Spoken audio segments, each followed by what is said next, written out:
제가 저번 주에 한 주를 살면서 이제 어떤 목사님의 설교를 듣게 됐습니다. 그러니까 사실 저는 다른 분들의 설교를 잘 찾아서 듣지는 않습니다. 이찬수 목사님이나 이제 금광교회 김영삼 목사님의 설교를 제가 신학생 때 전도사 시절에는 자주 들었었는데 어느 정도 저의 설교 스타일이 잡히고 나서는 찾아서 잘 듣지는 않습니다. 왜냐하면은 첫 번째로는 그분들이 설교를 너무 잘하셔서입니다. 그게 왜 이유가 되냐면 우리 가온누리 지체들은 괜찮아요. 막 이 목사님 저 목사님 우리 담임 목사님 설교도 들으시고 부목사님 설교도 들으시고 많은 분들의 설교를 찾아 들으셔서 이제 은혜 누리세요. 제가 우리 지체들을 볼 때마다 깜짝깜짝 놀라는 것은 되게 땅이 좋으세요. 토양밭이 좋으세요. 그래가지고 말씀을 들으시면은 그냥 이 자리에서 땡 하는 것이 아니라 그 말씀 듣고 어떻게 삶에서 살아갈 것인지 노력하고 내 삶에 녹여내고 하는 그런 과정을 막 씨름하는 과정을 가지시더라고요. 너무 신기했어요. 이 시대에 어떻게 이런 청년들이 계실까? 이런 청년들이 모여 계실까? 그러니까 하나님께서 그냥 사용하지는 않으실 것 같다라는 마음이 강하게 들더라고요. 물론 이제 현재는 청년의 때이고 취업도 그렇고 학업도 그렇고 결혼도 그렇고 뭐 이러저러한 고민들 때문에 노력하시고 힘이 드시겠지만 정말 보통 분들은 아니다라는 게 느꼈어요. 옆에 계신 분들 한번 보시겠어요? 한번 인사하겠습니다. 보통이 아니네. 진짜 웬만한 분들이 아니세요. 정말로 이렇게 노력하시는 분들 찾아뵙기가 힘들더라고요. 네, 보통이 아니세요. 진짜로 정말로.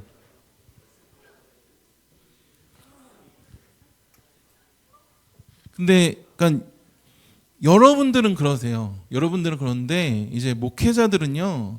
하나님 말씀 다른 목사님들이랑 설교 잘하는 설교를 들으면요. 그 말씀을 듣고 내 삶에서 어떻게 부딪혀봐야지 녹여내야지 이게 아니라 이제 어떻게든 좀 써먹고 보려는 마음. 뭐 예화라든지 이제 내용을 인용하고픈 마음이 강하게 듭니다. 목회자들은. 출처를 밝히고 이 목사님께서 이 부분을 이렇게 말씀하셨는데 하고 인용을 하거나 이제 인사이트를 밝히면 문제가 되지 않는데 이제 많은 부분에서 자기가 준비한 것처럼 자기 묵사인 것 마냥 자기 이야기처럼 설교를 표절해서 쓴다거나 갖다 쓴다거나 자기 이야기처럼 해버리거든요. 근데 그렇게 되면 그 가운데 내용도 훌륭하죠. 그러면 그 가운데 설교자가 높임을 받고 유명해지고 설교자는 그 말씀을 전하는 공동체를 위해서 이제 기도하는 것까지 포함해서 설교 준비인 건데 그런 단계들을 생략해버릴 위험성이 있다고요. 다른 사람의 설교를 왜 갖다 쓸까요? 내가 높임 받으려는 거 아니겠습니까? 그래서 이제 아예 그런 것들 저는 차단해버리려고 전도사 때는 시간을 내서 이 목사님 설교도 들어보고 저 목사님 설교도 들어보고 했는데 이제 요즘은 이제 제 어느 정도의 스타일의 설교가 잡히고 나서는 좀 자제를 좀 합니다. 그리고 또 만약에 제가 말씀만 녹여내고 싶다거나 전하고 싶다면 출처를 밝히거나 인용을 했다라고 이야기를 하거든요. 두 번째는요. 담임 목사님, 우리 부교육자들 분께서 전해주시는 말씀만 해도 너무 은혜롭고 그 말씀 따라 말씀대로 살아가는 것도 벅차더라고요. 저는 벅차요. 저는. 여러분들은 어떠신지 모르겠지만 저는 그래요. 하루하루 새벽마다 또 주일마다 증거의식 그 말씀들을 제 삶에서 녹여내고 그 삶 말씀대로 사는 것도 저는 좀 어렵더라고요. 그 말씀대로 사는 것도. 그 말씀대로 사는 것도 저는 어려워요. 그러다 보니까 좀 다른 목사님들 설교 덜 찾아서 듣게 되는 건데 보드게임도 그렇거든요. 처음에 이제 취미로 시작했다가 나중에 사놓고는 뜯어보지도 못한 보드게임도 있고 혹시 신발 모으는 취미 있으신 분 있으십니까? 처음에는 한 켤레 두 켤레 피로에 의해서 샀는데 지금 신어보지도 않고 말 그대로 모셔놓은 신발이 한쪽 가득을 채운다거나 옷도 그렇고 과하면요 다 입어보지도 못하고 신어보지도 못합니다. 이제 그런 의미에서 저는 지금 저에게 들려지는 말씀도 다 살아내지 못하기 때문에 별다른 욕심이 없어요. 근데 그런 의미에서 다른 분들의 설교를 찾아 듣지는 않았는데 요즘은 SNS가 발달이 있잖아요. 그런데 저도 인스타그램 참 좋아하거든요. 사역을 위해서도 이제 하긴 하는데 기본적으로 인스타그램을 자주 보기도 하고 막 뜬금없이 하트를 누르면은 목사님 이렇게 하트를 누르실까 하는데 그냥 불편해하지 말아주세요. 기본적으로 인스타그램 자주 하기도 하고 좋아하는데 쇼츠라고 하죠. 알고리즘이 참 대단한 게 뭐냐면은 뭐 하나만 봐도 후다닥 이 사람 이걸 좋아하나 보다 하면서 막 보여줘. 막 추천해주고 이것도 사볼래? 막 우유 사볼래? 요구르트 사볼래? 막 이렇게. 근데 어떤 가운데 목사님 설교가 쇼츠 보내 나오더라고. 근데 이 내용이 이랬어요. 그 목사님 막 설교 화가 나 있어. 쇼츠 설교 들으면 뭔가 화가 나 있어. 여러분 예수 믿으면 잘 될 것 같죠? 뭐 복 받을 것 같죠? 잘 풀릴 것 같죠? 막 이런 식으로 이야기를 하시더라고요. 뭐 말도 잘하시고 설교도 너무 잘하시고, 근데 그렇게 한쪽으로 몰아가시고, 저도 자주 하는 실수긴 하지만 들으면서 속으로 의문이 생겼어요. 난 그렇게 생각하지 않는데. 그냥 막연히 설교 듣는 우리를 뭐 예수 믿으면 돈 많이 벌고 건강해질 것 같고 취업 잘할 것 같고 성적 오를 것 같아서 예수님 믿는다라고 정해놓고 이야기하시는 모습이 저는 불편하더라고요. 안 그러거든요. 그렇게 단순하지 않아요. 요즘 예수 믿는 우리들은, 특히 우리 가온누리 지체들은. 여러분 예수님 믿으면 잘 될 것 같으세요? 잘 됩니다. 이 사실에서 흔들리시면 안 되는데, 그러나 그것이 나의 잘됨이 아니라 하나님의 영광이라는 거예요. 내가 이렇게 기도한다고 해서 이렇게 인도하시는 것이 아니라, 이쪽 방향으로 나의 방향으로 인도하시는 것이 아니라 하나님의 뜻대로 인도하신다. 이런 것들을 우리 청년분들은 너무 잘 아시잖아요. 그래서 예수님 믿으면 부자 되고 건강해지고 이런 식으로 단편적으로 1차원적인 생각은 저도 그렇고 우리 가온누리 지체들이라면 더더욱 안 하실 것 같아요. 그리고 괜히 내가 원하는 대로 하나님 내가 이거 달라고 기도하면 욕심일 것 같기도 하고, 한 지체가 한번 마음을 나눠주셨는데 원하는 곳을 기도하다가 그것을 내려놓으셨대요. 근데 나중에 정말 하나님 뜻대로 인도해달라고 기도하니까 결과는 자신이 원하는 대로 이루어지진 않았지만 정말로 마음이 편안해지셨다라는 이야기를 해주셨거든요. 진짜 샬롬을 누리신 거죠. 그렇게 믿음의 수준이 1차원이 아니시고 높으시고 정말로 하나님을 향한 갈망, 갈급함이 넘쳐나시는 게 우리 지체들 같아서 하나님께 너무나 감사했습니다. 이게 뭔 복이냐고, 설교자로서. 정말 이제 어르고 달래고 막 우쭈쭈 해주고 막 해줘도 교회 나올까 말까 예배드리고 하는 청년들도 많은 이 시대 가운데 우리 청년분들은 저보고 교회 나오시는 거 아니잖아요. 그쵸? 안 넘어오는데 저보고 교회 나오시는 거 아니잖아요. 저보고 교회 나왔으면 안 나왔지. 그러니까 얼마나 예배를 사모하시고 바라신지 알기 때문에 하나님께 대체 설교자서 이게 뭔 복이냐고 기도하고 감사하고 지금도 감사하고 있거든요. 근데 그 가운데 한편으로는 안쓰럽기도 했습니다. 왜냐하면 너무 성숙해져도 버리다 보니까 혹시라도 하나님에 대한 기대감을 상실하진 않으셨을까? 부모 자식 관계도 다 그러잖아요. 예전 아기 때는, 혹시 아기 때 기억나십니까? 기억나면 문제 있는 겁니다. 아기 때 막 똥오줌 못 가리고 막 부모님께 다 갈아주시고 기억날 수가 없죠. 근데 기억 안 나는데 배고프면 배고프다고 울고 뭐 졸리면 졸리다고 울고 그러면 다 닦아주시고 도와주시고 그랬는데 지금은 컸다고 점잖게 막 속에 있는 말도 잘 안 하고 혼자 알아서 잘하고 막 속에서는 할 말이 이만큼 있고 뭐 이거 달라고 하고 싶은데 말 안 하고 어른 같아서 그게 컸다는 거니까. 근데 하나님과 우리 사이에 좀 커버려서 생기는 점잠은 기대하지 않음이 우리 지체들 가운데 있으실까 봐 좀 안타까웠습니다. 여러분 하나님 앞에 솔직한 심정을 아뢰셔도 됩니다. 기도를 너무 어렵게 하지 마십시오. 솔직하게 하세요. 솔직한 심정을 하나님께서 아뢰 때 하나님의 뜻과 하나님과 마음의 합치가 되면요, 하나님께서 그 기도의 내용을 끝까지 끌고 가실 거예요. 그 기도의 내용을 풍성하게 하실 거예요. 반대로 그게 아니라면은 하나님께 구했던 그 욕심은 서서히 사그라들고 하나님의 마음으로 채워주시는 과정을 우리는 기도라고 하거든요. 그러니까 이게 중요할까 저게 중요할까 한 고민하는 시간에 기도를 한 번 더 하고, 오늘 말씀에서는 하나님 말씀을 온전히 신뢰해야 되는 것, 그게 믿음인데 그것에 대해서 오늘 말씀을 좀 나누려고 합니다. 하나님 말씀을 신뢰하는 것, 하나님을 바라보는 것. 하나님께서 이스라엘에게 돌아오라고 하십니다. 1절 말씀 다 같이 읽어보겠습니다. 시작. 여호와께서 이르시되 내게로 돌아오라. 내가 만일 나의 목전에서 내가 흔들리지 아니하며, 그러니까 계속해서 슈브에 대해서 회복에 대해서 하나님께 돌아가는 거라고 말씀을 전해드렸는데 그게 정확하게 드러나죠. 여호와께서 이르시되 이스라엘아 내가 돌아오려거든 누구로 돌아오려고 되어 있습니까? 내게로 돌아오라. 다른 데로 돌아가는 것이 아니라 누구에게로 돌아오라고요? 내게로 돌아오라. 자신에게로 돌아오라고 분명하게 말씀하시죠. 그러면서 가증한 것을 버리고 그전 해주세요. 가증한 것을 버리고 내가 흔들리지 아니하며라고 나와 있는데 이 부분을 좀 더 제대로 번역하면 이런 뜻입니다. 다 같이 읽어보겠습니다. 시작. 가증한 것을 버리면, 그러니까 가증한 것을 버리면 그 결과로 흔들리지 않을 것이다가 오늘 본문에서 정확한 해석이에요. 어떠한 것들로 흔들리고 계십니까? 무엇 때문에 흔들리고 계십니까? 여기서 흔들리다는 것은 단순히 우유부단하게 결정을 제대로 하지 못하고 그런 의미가 아니라 어떤 뜻이냐면 방향을 잃고 헤매다는 뜻이에요. 방향을 잃고 헤매다. 하나님을 향한 방향, 하나님께로 돌아가는 그 방향에서 우리가 흔들리게 되는 이유가 뭐냐면요, 우리가 놓지 않는 것 때문이에요. 놓지 않는 것을 뭐라고 하면 가증한 것이라고 했는데, 가증한 것이 뭘까요? 우상이죠.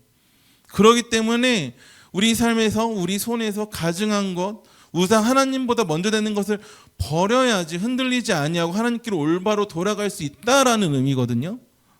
근데 흔들리고 있다면 생각해 보셔야 돼요. 내가 지금 놓지 못하고 포기하지 못하는 것이 뭔가. 포기하지 않으면서 흔들린다고? 왜 내 믿음이 올바로 서지 못하지? 하나님께로 향하고 싶은데 왜 나는 잘 안 되지라고 생각하면은 이게 앞뒤가 안 맞는 거야. 가증한 것을 못 놓고 있으니까. 가증한 것을 버리면 흔들리지 않는 거거든요. 근데 버리지 못하니까 흔들리는 거예요. 이 사실을 기억하는 우리가 되기를 소망합니다. 내 삶을 뒤흔드는 것이 무엇인가? 이 말을 바꾸어 말하면요, 내가 버리지 못하는 가증한 것, 우상은 무엇인가? 이 말입니다.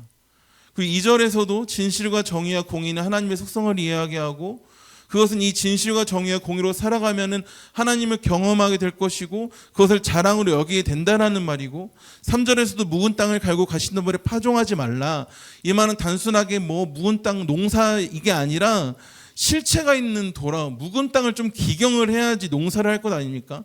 4절에서도 마음 가죽을 베고 할례를 행하고 여호와께 속하라. 그리하지 아니면 하나님의 분노가 불같이 일어나 살을 것이라는 말씀이 1절부터 4절까지 쭉 나와요. 마음 가죽을 베는 것, 마음의 할례는 바로 위에 나왔던 것처럼 가증한 것을 버리는 것, 마음의 악을 씻어버리는 것, 이 모든 것들이 이어지는 게 이게 4절까지 내용이거든요. 여기까지는 이해되시죠? 근데 그렇다면 가증한 것을 버리고 묵은 땅을 기경하고 진실과 정의와 공의를 행하고 마음의 할례를 행한다면은 어떤 일이 일어나야 될까요? 좋은 일이 일어나야 될까요? 나쁜 일이 일어나야 될까요?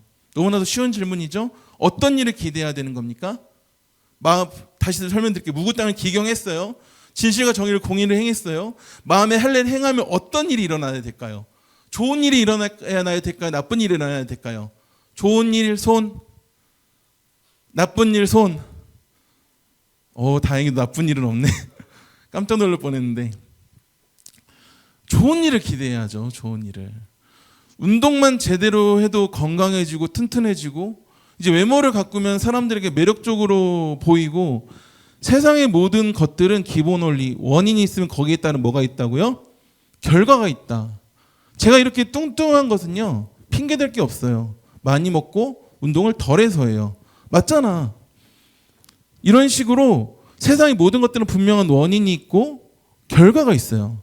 자, 잘 들으세요. 마음에 할례를 행해요. 가증한 것을 버려요. 묵은 땅을 기경해요. 진실과 정의와 공의를 행해요. 그러면 기대할 수 있는 것은 뭐라고요? 좋은 일을 기대해야 되는 건데 5절에서 9절까지의 말씀은 뭐냐면요, 결론은 정해져 있다는 거예요. 너희가 그렇게 행한다고 할지라도 끌려가는 게 하나님 뜻이라는 거예요. 포로가 되는 것이 하나님의 뜻이라는 거예요. 물론 예레미야가 이렇게 선포하고 나서 이들은 돌이키지 않았어요. 왜? 자신들은 잘못한 게 없거든. 계속해서 말씀드린 게 당시의 유다 나라에서는 낙관론이 지배하고 있었다는 거예요. 그래서 1절부터 4절까지 하나님께로 돌아가는 것, 진실과 정의와 공의로 행하는 것, 묵은 땅을 갈고 가시던 물에 파종하지 않는 것, 마음의 할례를 행하는 것은 이미 자기들이 지키고 있는 거야. 그래서 이 말씀은 자기들과 상관이 있는 말씀이에요? 상관없는 말씀이에요? 상관없는 것. 그리고 만약에 돌이켰다고 할지라도 이들의 결론은 뭐예요? 끌려가는 거예요. 포로로 끌려가고 어려움에 처하고 그렇지만 그 가운데서 믿음으로 살라, 택한 백성으로 살라, 하나님의 자녀로 살라, 끌려간 그 자리에서 믿음으로 살라는 것이 하나님의 뜻이었거든요. 그 이 당시에는 예레미야 사역 초기이기 때문에 이 말씀 5절부터 9절까지의 말씀은 아직 이루어지지 않은 말씀이에요. 뭘까요? 현실성 없는 이야기예요. 현실성 없는 이야기. 다시 말해 나랑 상관없는 이야기. 왜? 첫 번째, 나는 이 말씀을 이미 지키고 있고, 두 번째, 허무맹랑하다는 거예요. 현실성이 없다는 겁니다. 잘 보십시오. 그 말씀을 전하는 한 사람은 달라요. 그게 누구냐면요, 예레미야예요. 10절 말씀 다 같이 읽어보겠습니다. 시작. 내가 이르되 이 백성과 예루살렘을 크게 속이셨나이다. 이르시기를 너희에게. 하나님 말씀에 대해서 예레미야가 뭘로 반응해요? 슬픔으로 반응하죠. 왜 슬픔으로 반응할까요? 예레미야는 지금 허무맹랑해 보이는 말씀, 아직 완성되지 않은 말씀, 현실적으로 다가와주는 말씀이지만 하나님께서 말씀하셨으니까 이루실 것이고, 이 말씀은 진리고 진실이고 하나님의 말씀을 하나님의 뜻으로 지금 당장에 눈앞에 이루어지지 않았지만 앞으로 분명히 이루어질 거라는 확신 때문에 슬퍼한 거예요. 초기예요. 아직 끌려가지도 않았어요. 왜? 하나님은 신실하시고 그 말씀을 분명히 이루실 거라는 믿음 때문에 그 반응으로 내가 이르되 슬프돌소이다 반응을 했는데, 이렇게 반응했던 이유가 뭐예요? 하나님에 대한 온전한 신뢰. 현실과 상황과는 너무 맞지 않는 말씀이지만 슬픔으로 반응하고 하나님께서 속이셨다는, 칼이 생명에 이르렀다는 고백을 올려드리게 되는 게 10절 말씀이에요. 이해가 되세요? 삶에서 지금 유다 백성이 끌려갔어요? 안 끌려갔어요? 안 끌려갔다고요. 그 말씀이, 저주의 말씀이 선포되고 이게 하나님의 뜻이라고 하는데 유다 백성들은 나는 이 말씀과 상관없어, 나는 잘하고 있고, 또 반대로는 지금 안 끌려가고 있기 때문에 이 말씀 나랑 상관없어 하는데 한 사람만 제대로 반응한 거예요. 누구예요? 예레미야. 슬픔으로 반응하는 것. 하나님의 말씀을 대할 때 어떻게 대하십니까? 이 말씀이 정말 나를 향하신 하나님의 뜻이라고 생각하십니까? 아니면은 나랑 상관없는 말씀이라고 생각하십니까? 또는 내 상황과 맞는 말씀에만 반응하십니까? 아, 이것은 내 이야기가 아니야, 저 사람 이야기네. 나는 지금 결혼할 때가 안 됐으니까, 취업할 때가 안 됐으니까, 극단적으로 아직 죽을 때는 아니니까 나랑 상관없는 말씀이네. 겉으로는 그렇게 생각하지 않는다고 할지라도 진심으로 말씀에 내가 어떻게 반응하냐는 거예요. 이건 단순히 제가 지금 가운데 청년분 여러분들에게 선포하는 이 자리에서 말씀만을 이야기하는 것이 아니에요. 우리 삶에서 대하는 그 말씀들, 성경을 읽고 주일 2부 3부 담임 목사님을 통해 선포되어지는 우리 제2교회 공동체를 향하신 하나님의 그 마음과 말씀, 그리고 요즘 쇼츠들도 너무 잘 돼 있으니까 자주 접하고 자주 보는 그 말씀을 대화할 때 나랑 상관이 있어야지만, 내 모습과 관련이 있어야지만 반응하고 그때만 진리라고 생각하지는 않냐는 거죠. 어떤 말씀을 대할 때, 아, 이 말씀은 저 사람 말씀, 아, 저건 내 말씀. 물론 대놓고 이렇게 구별은 안 하시겠죠. 근데 내 속을 찬찬히 살펴보자는 거예요. 그 말씀을 대하는 내 자신을. 유다 백성들이 그렇다고요. 자기들과 상관없는 말씀. 왜? 자기들은 안 끌려갈 것 같으니까.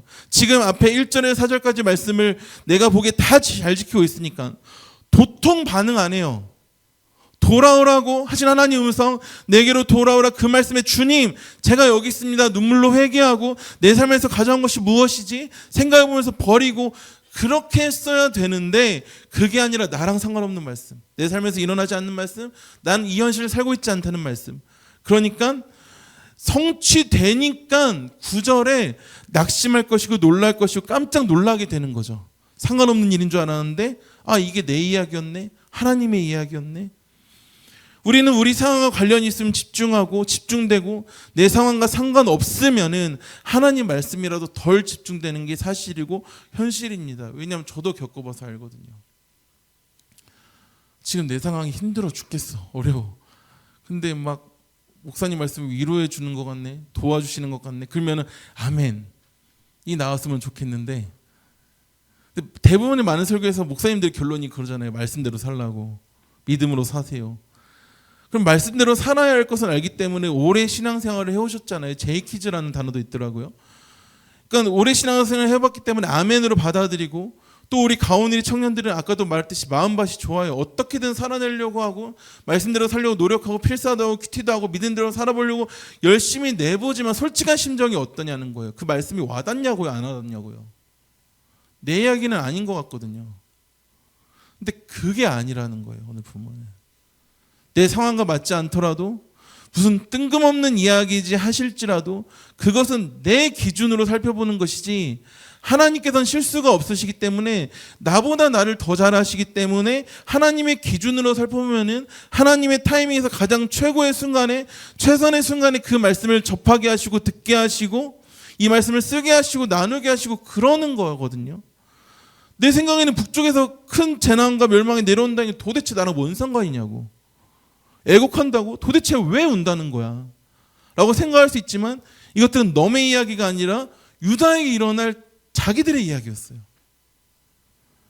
이 말이 여러분들도 망할 것이다 이 말이 아니라, 유다라는 나라의 결론은 포로로 끌려가고 망하고 그 가운데에서 믿음으로 살아내고 이게 결론인데, 이 말씀에 대한 우리의 결론도 포로로 끌려가고 망할 것이다 이게 아니라, 이 본문을 통해서 봐야 될 게 있다고요. 하나님의 말씀은 신실하십니다. 어떤 말씀이라도 누구와 관련 있는 말씀이라고요?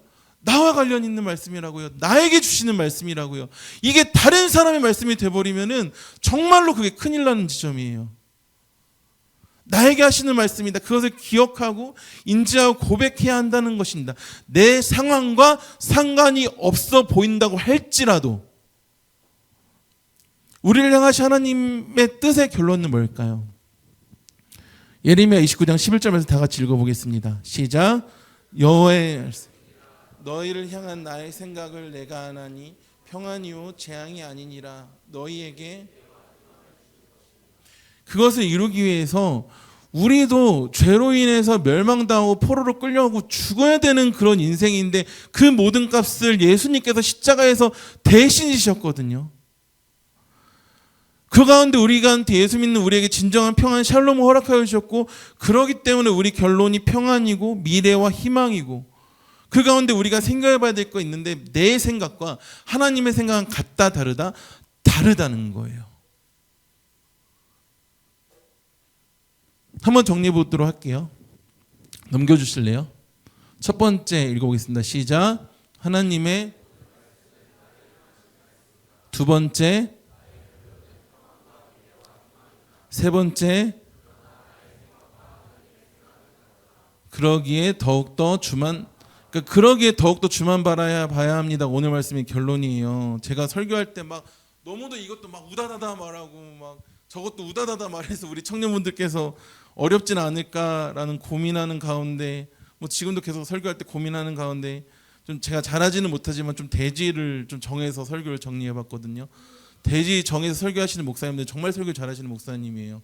저는 이제 원포인트 정도로만 설교를 하는데, 오늘 말씀을 정리해보면 이렇다고요. 첫 번째 다시 한번 읽어보겠습니다. 시작. 하나님의 너를 향한 말씀이다. 아니 누굴 향한? 나를 향하신 말씀. 두 번째 읽어보겠습니다. 시작. 나의 결론은 망한다고요? 아니요. 그 모든 망함과 저주를 예수께서 십자가에서 짊어지셨고, 그 예수 믿는 우리에게 진정한 평안 샬롬을 주셨기 때문에 우리의 결론은 나의 생각과 다를 뿐이지 평안과 미래와 희망인데, 세 번째 읽어보겠습니다. 시작. 그러나 이게 세 번째 결론. 시작. 그러기에 오늘 말씀의 제목입니다. 주만 바라봐야 합니다. 1절에서 4절까지 하나님을 향해 돌이키면은 그 결과로 좋은 일이 일어나야 되거든요. 그런데 그래도 포로로 끌려가는 것이 하나님의 뜻이었습니다.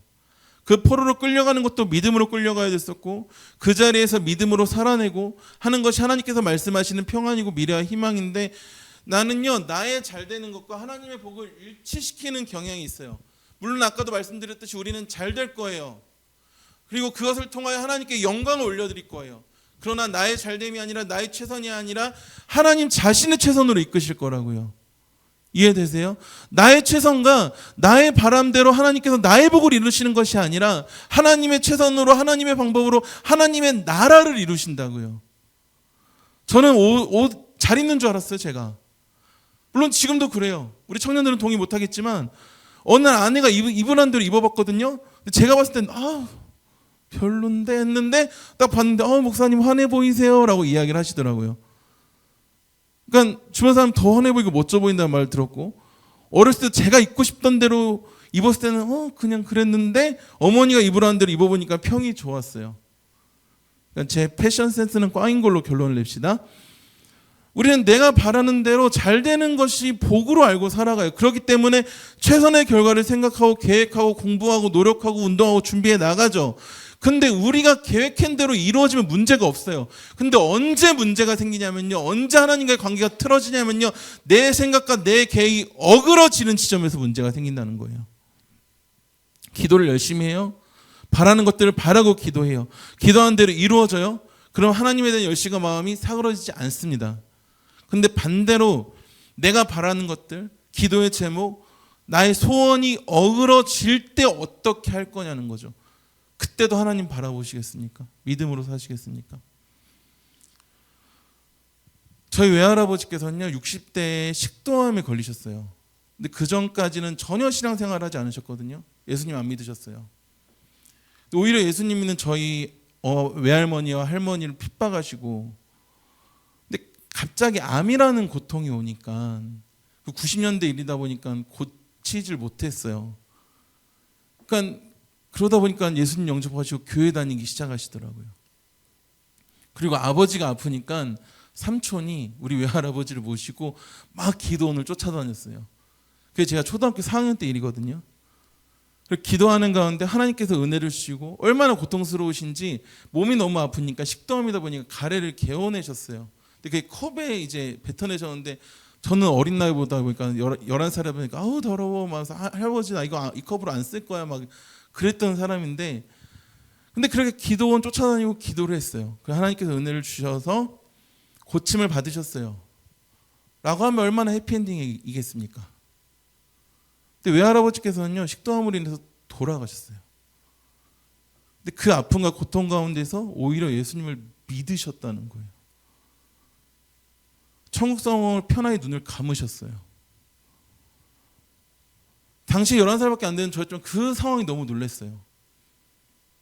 그리고 그렇게 예수를 핍박하시던 분께서 예수를 고백하시고 그 몸이 아픈 가운데 하늘소망 바라보시면서 천국으로 가셨다고요. 또 그렇게 예수님 안 믿었던 저희 삼촌이, 혹시라도 광주 쪽에 적을 주신 분은 송정중앙교회라는 교회가 있는데 거기서 이제 버스 봉사하시면서 지금도 신앙생활 너무 열심히 하세요. 새벽기도 저보다 잘하세요. 막 엄청 기도하시고, 그렇게 오히려 믿음이 생겨서 이렇게까지 말하니까 목사님 이렇게 말할 수도 있는데, 다른 사람들이 저의 가족에 대한 이야기를 하면은 그 말 그대로 무례한 건데 이제 제 가족의 일이니까 그냥 간증이에요. 뭐냐면요, 내 뜻이 이루어지지 않을 때라도요, 내 바람과 반대되는 결론이 내 앞에 딱하니 나타난다 할지라도요, 언제라도 하나님을 온전히 바라보라는 거예요. 왜? 그분이 하나님이시고 그분이 아버지시고 그분이 나를 책임져 주시고 그분이 나를 가장 최선의 길로 평안의 길로 이끄신다는 것을 믿어야 된다는 거예요. 푸른 풀밭 맑은 시냇 물가로 인도하실 거고, 그게 믿음이고, 말씀이 내 뜻과 내 상황과 상관없어 보인다고 할지라도 그건 보이는 거예요. 우리의 문제는 항상 보이는 거에 집중해. 근데 하나님께서는 보이는 것이 아니라 뭘로 살라고 하세요? 계속해서 우리에게 요구하시는 건 믿음으로 살아내라는 거예요. 이 땅을. 내 삶을 막막해 답답해요. 답이 없어요. 아니요, 내가 보기에 답이 없는 거지 하나님의 기준에서는 이끌고 갈 충분한 다른 여러 길들이 있다고요. 그 중에서 이게 최선의 길이다, 그 길로 이끄신다고요. 내가 봤을 때 최선이 아니라 하나님께서 보시기에 완벽하고 온전한 길로 인도하신다는 겁니다.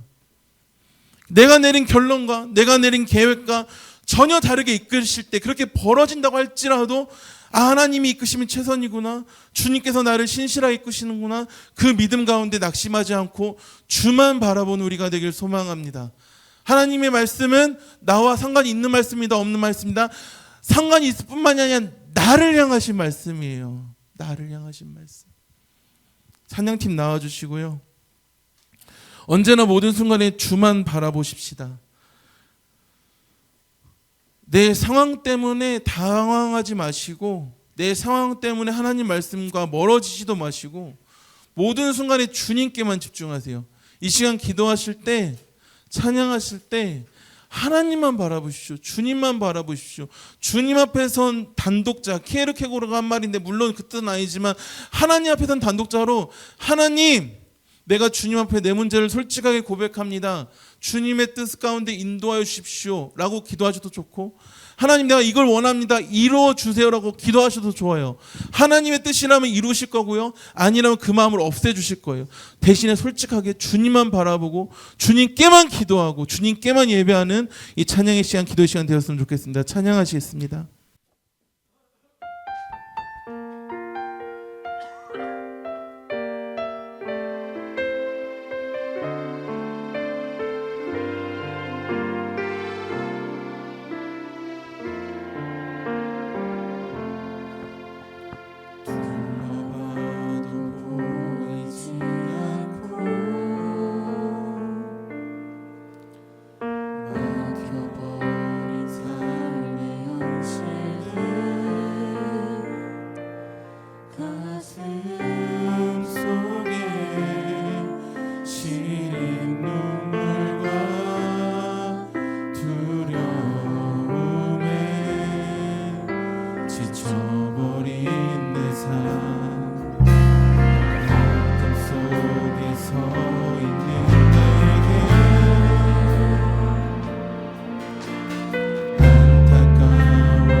바라시는 것이 있어요.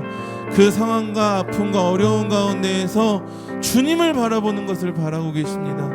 그 문제를 바라보는 것이 아니라, 그 문제에 집중하는 것이 아니라 하나님의 일하심을 기대하며 하나님의 역사하심을 바라보며 주님께 소망을 두는 걸 원하고 계세요.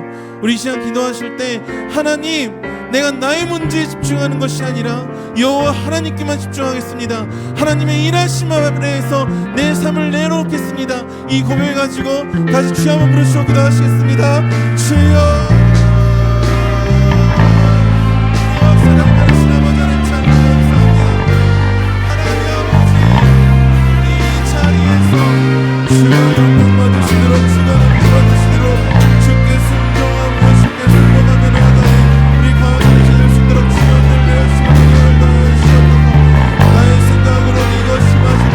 저것이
시간 기도하실 때 내 손에서 내려놓지 못하고 있는 것이 무엇이 있으신지 하나님 앞에 진실되게 고백하십시오.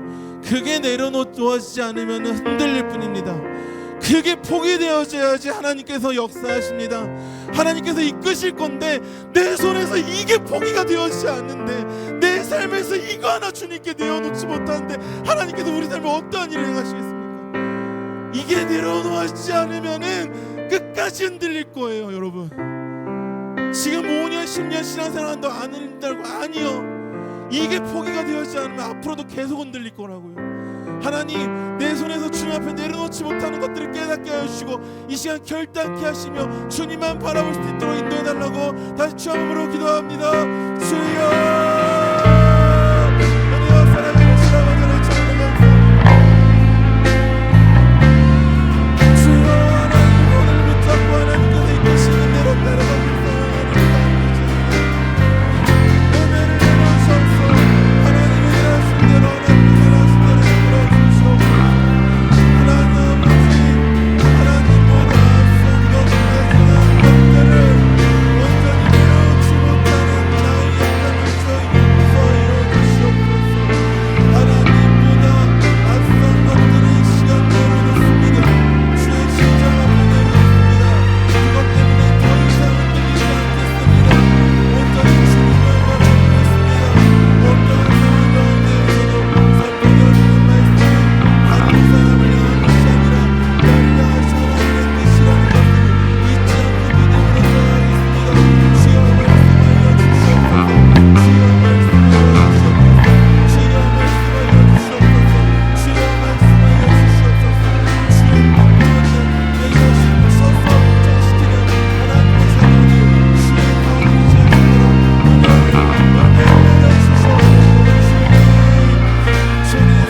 지금 이 자리에서 주를 바라, 지금 이 자리에서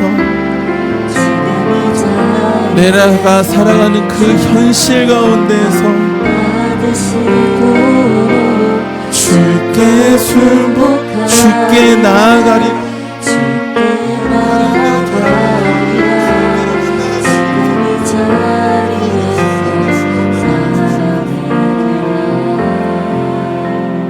은혜와 사랑이 많으신 아버지 하나님, 참으로 감사합니다. 하나님, 이 시간도 주님을 바라보는 하나님의 청년들이 이 시간 가운데 나와서 함께 예배하고 기도합니다. 주님께서 우리 청년들 지체들의 마음의 소원과 뜻과 계획을 아시나니 하나님 아버지, 부족한 목사의 심정으로는 우리 청년들이 바라는 것들이 그냥 고지곳대로 고백하는 대로 다 이루어졌으면 좋겠습니다. 그러나 하나님은 우상이 아니시니, 하나님은 살아계시기 때문에 자신의 뜻 가운데서 가장 최선의 길로 인도하실 줄 믿습니다.